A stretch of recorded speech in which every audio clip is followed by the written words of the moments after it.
السلام عليكم، مرحبا بكم في فيديو اليوم. إن شاء الله تكونوا بخير وصحة وعافية. اليوم راح نعمل طمينة التمر أو طمينة الغرس الجزائرية التقليدية ب3 مقادير فقط، اللي هي السميد والتمر والزبدة أو المارغرين. إذا مثل ما شفتي وأنا استعملت 2 كيلات تاع السميد يكون رطب، وراح نحمسو على النار حتى نحصلوا على اللون المرغوب فيه. اذا في الاول تكون النار مزيده، ومن بعد ما نبداو نقصوا لها ونخليوها يعني النار متوسطه، ونستمروا في الخلط بهذا الشكل حتى نحصلوا على اللون اللي حابينه. ما لازمش نخليوه يتحرق. اذا هذا هو اللون اللي حصلت عليه. هنا رايحه نتوقف.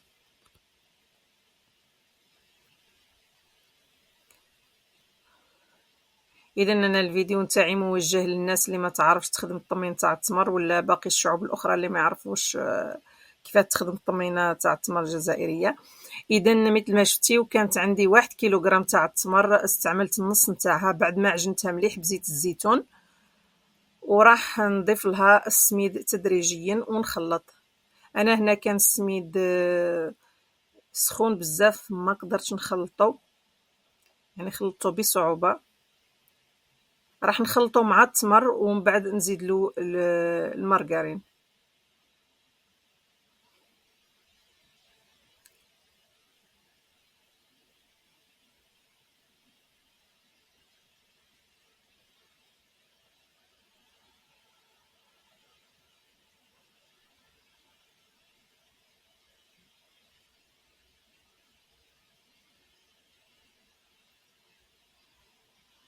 اذا راح نستمروا في الخلط حتى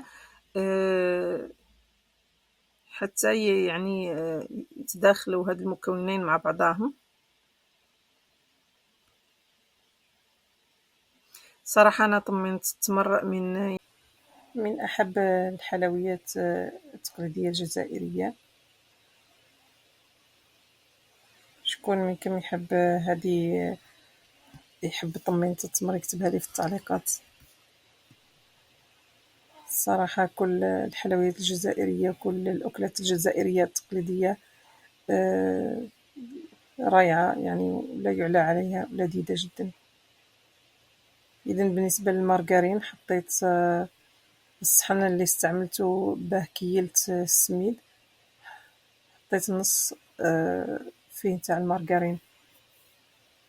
واعينكم ميزانكم راح تحطوا وتشوفوا المارغرين. لما تحسوا لها رجعت مبسسة تقدروا تحبسوا. إذا نستمروا بخلط المكونات بهذا الشكل، السميد والتمر المارغرين، حتى يتداخلوا مع بعضاهم.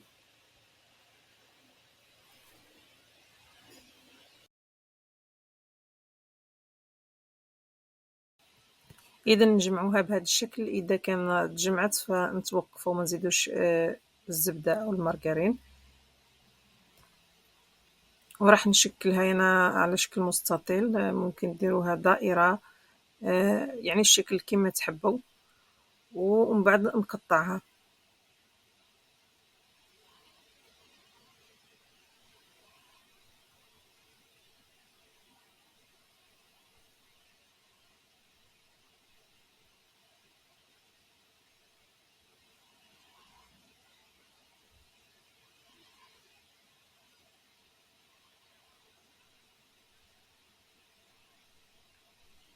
اذا انا قطعتها بهذا الشكل. بعد ما طرحتها حطيتها شويه في الثلاجه حتى تتماسك شويه وتجيني سهله في التقطاع.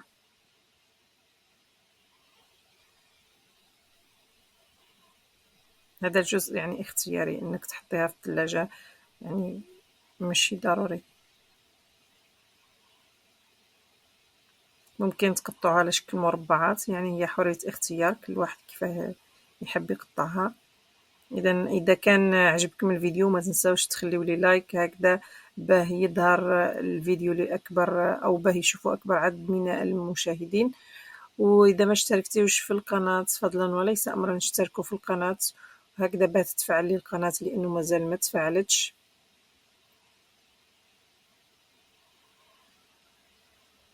إذا بعد ما قطعت الطمينة نتاعنا هذا هو الشكل النهائي.